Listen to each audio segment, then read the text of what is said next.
Welcome to Grace Meets Globe. Today we're diving into the murky waters of international travel restrictions. Specifically, where in the world can't Americans go? So, buckle up and get ready to have your wanderlust thoroughly bummed out.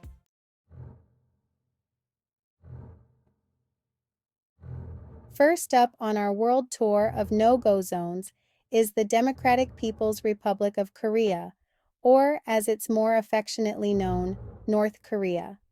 Now, I know what you're thinking.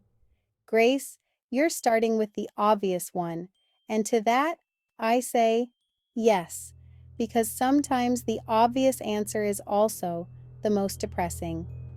North Korea, with its charming combination of nuclear ambitions and human rights record that would make a dictator blush, has been effectively off limits to American tourists for decades.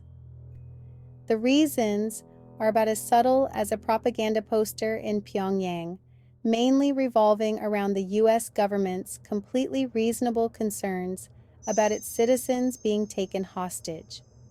Because nothing screams international danger quite like a group of American tourists accidentally wandering into a military parade while wearing socks and sandals. It's a diplomatic nightmare waiting to happen. So, unless you're Dennis Rodman, and honestly, even then, I'd reconsider, North Korea is best admired from afar, preferably very, very far.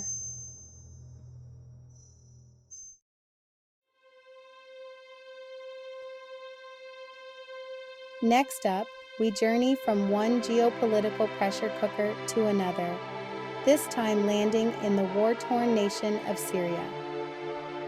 Once a vibrant hub of history and culture, home to ancient ruins and bustling markets, Syria has been ravaged by a brutal civil war for over a decade. And if there's one thing less appealing than a country run by a dictator with a questionable haircut, it's a country actively being blown to pieces.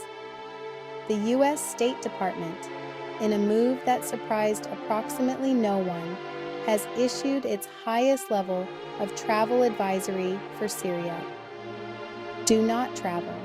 Now, I understand that the State Department isn't exactly known for its snappy slogans, but I think in this instance, they've really captured the essence of the situation. The ongoing conflict has resulted in widespread destruction, mass displacement of civilians, and a humanitarian crisis of epic proportions. Not exactly the ideal backdrop for your next Instagram photo shoot. So, unless you have a burning desire to volunteer for Doctors Without Borders, or you're a war correspondent with a death wish, Syria is best left off your travel itinerary for the foreseeable future. Trust me, the only souvenirs you'll be bringing back from there are trauma and PTSD. And at number 3, it's Iran. Now, you might be thinking, Iran? I make a mean gourmet sabzi. I'm practically Persian. But the State Department would beg to differ. The US and Iran haven't exactly been on speaking terms for a while now. The reasons are numerous and complicated. It involves a lot of geopolitical maneuvering. Let's just say there's a whole lot of history there. The State Department has issued a Level 4 travel advisory for Iran. That's right, Level 4, do not travel. Maybe stick to ordering takeout from your local Persian restaurant for now. Trust me, the food will be much more enjoyable when you're not constantly looking over your shoulder.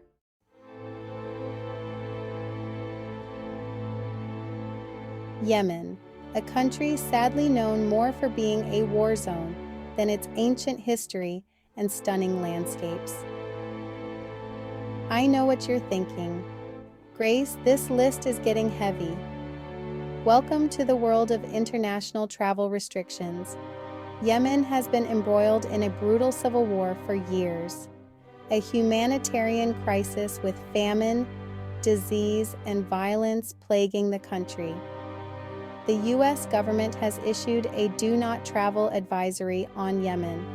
Yemen is currently a no-go zone for tourists.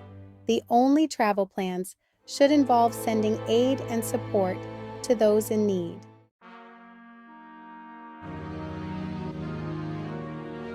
At number 5, we have Libya, a country that's synonymous with ancient history, stunning desert landscapes, and, oh right, political instability and armed conflict.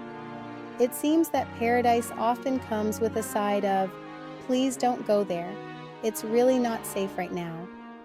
Talk about a mood killer. Libya has been grappling with turmoil and violence since the fall of Muammar Gaddafi in 2011.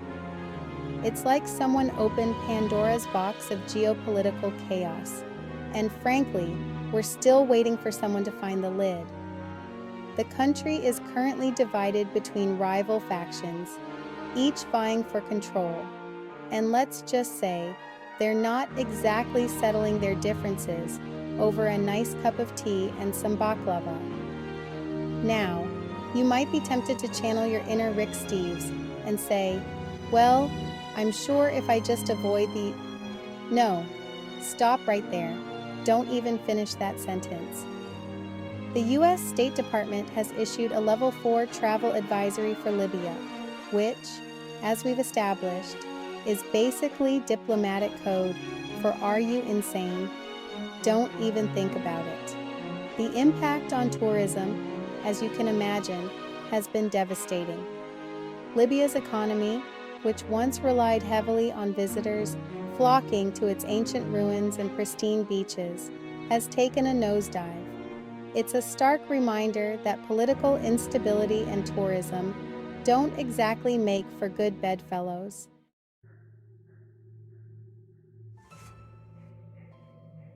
All right, next up is Somalia, a country that's practically synonymous with travel advisory. And not the fun kind with quirky local customs, more like the kind that makes you want to invest in a personal security detail. The U.S. State Department has issued a resounding do not travel warning for Somalia, and frankly, they're not being dramatic. The country's been plagued by civil unrest and violence for decades, and things haven't exactly calmed down recently. Now you might be thinking, but John, I'm a thrill seeker. Surely there are some exceptions for intrepid adventurers like myself? Well, unless intrepid adventurer is code for highly trained humanitarian aid worker with armed escorts, then no, not really. The U.S. government strongly advises against all travel to Somalia, and for good reason. It's not exactly the kind of place you can just pop over for a quick camel ride and some authentic Somali cuisine. Trust me, your taste buds will thank you for choosing a different travel destination.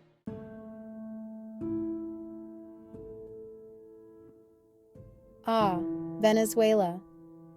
Once upon a time, this South American gem was a hotspot for tourists, attracting adventurers and history buffs alike.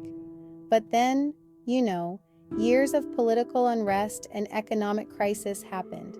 Fast forward to the present day, and the U.S. State Department's stance on travel to Venezuela is about as welcoming as a porcupine in a balloon factory. They've slapped a Level 4 do not travel advisory on the country, and it's not hard to see why. Following the political turmoil and economic collapse, the security situation remains incredibly volatile. And if that wasn't enough to deter the average tourist, the U.S. government has limited ability to provide emergency services to its citizens in Venezuela. As Secretary Blinken so eloquently put it, this is not the time for tourism in Venezuela. And you know what, Mr. Secretary? We hear you loud and clear.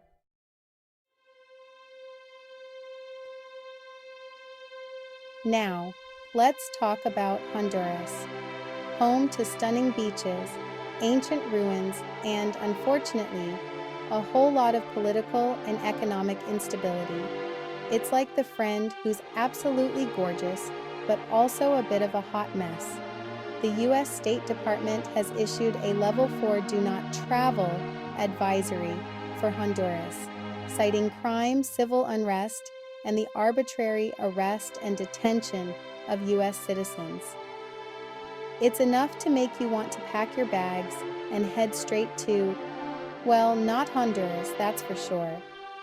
Now, I know what you're thinking, John, surely things can't stay this way forever? And you're right, they could always get worse. Just kidding, mostly. The truth is, the situation in Honduras is fluid, and the U.S. government continuously reviews its travel advisories. But for now, it's probably best to admire Honduras's beauty from afar, perhaps through the magic of high-definition television.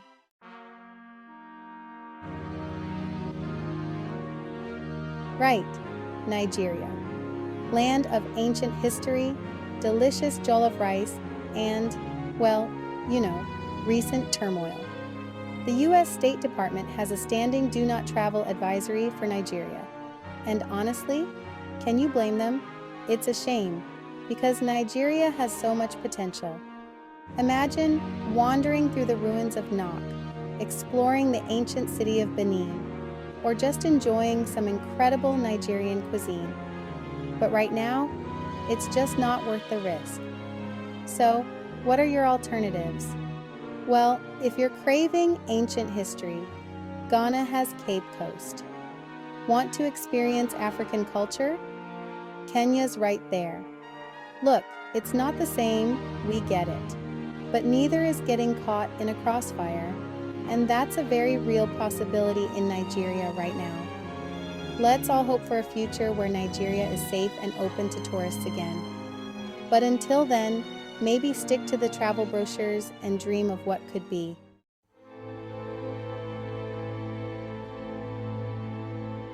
And finally, we arrive at Sudan. Now, Sudan has been through a lot. We're talking political instability, humanitarian crises, the whole shebang. So, it probably won't surprise you to learn that the U.S. State Department isn't exactly handing out travel brochures for the place. They've slapped a Level 4 Do Not Travel advisory on Sudan, and honestly, it's for good reason. We're talking about a place where things can change on a dime. One minute you're admiring the pyramids at Meroe. The next, you're caught in the middle of, well, you get the idea. Now, I know what you're thinking. John, you've just spent the last however many minutes listing off all these places I can't go. It's depressing. And you're not wrong. But here's the thing. Information is power. The world is a complicated place, and sometimes the safest option is also the most boring one, staying put. But hey, at least you'll be alive and well to travel another day, right?